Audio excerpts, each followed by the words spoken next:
বঙ্গোপসাগর এলাকায় সৃষ্ট লঘুচাপটি নিম্নচাপ রূপ নিয়েছে। এটি আরও ঘনীভূত হতে পারে। এই অবস্থায় জোরো হাওয়া বয়ে যাওয়ার শঙ্কায় দেশের 4 সমুদ্র বন্দরকে 3 নম্বর সতর্ক দেখাতে বলেছে আবহাওয়া অধিদপ্তর। বুধবার আবহাওয়া বিশেষ বিজ্ঞপ্তিতে এই তথ্য জানানো হয়েছে। আবহাওয়া অধিদপ্তর জানায় নিম্নচাপটি আরও উত্তর পশ্চিম দিকে অগ্রসর ও ঘনীভূত হতে পারে।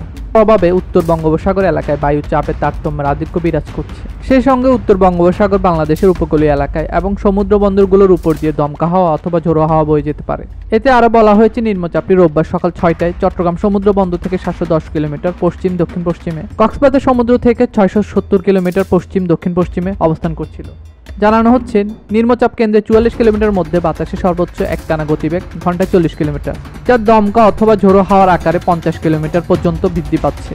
এই অবস্থায় চট্টগ্রাম, কক্সবাজার, মংলা ও পায়রা সমুদ্র বন্দরকে 3 নম্বর স্থানীয় সংকেত দেখিয়ে যেতে বলা হয়েছে। সেই সঙ্গে উত্তর বঙ্গোপসাগরে অবস্থানরত মাছ ধরার নৌকা ও ট্রলারগুলোকে পরবর্তী নির্দেশ না দেওয়া পর্যন্ত উপকূলের কাছাকাছি থেকে সাবধানে চলাচল করতে বলা হয়েছে।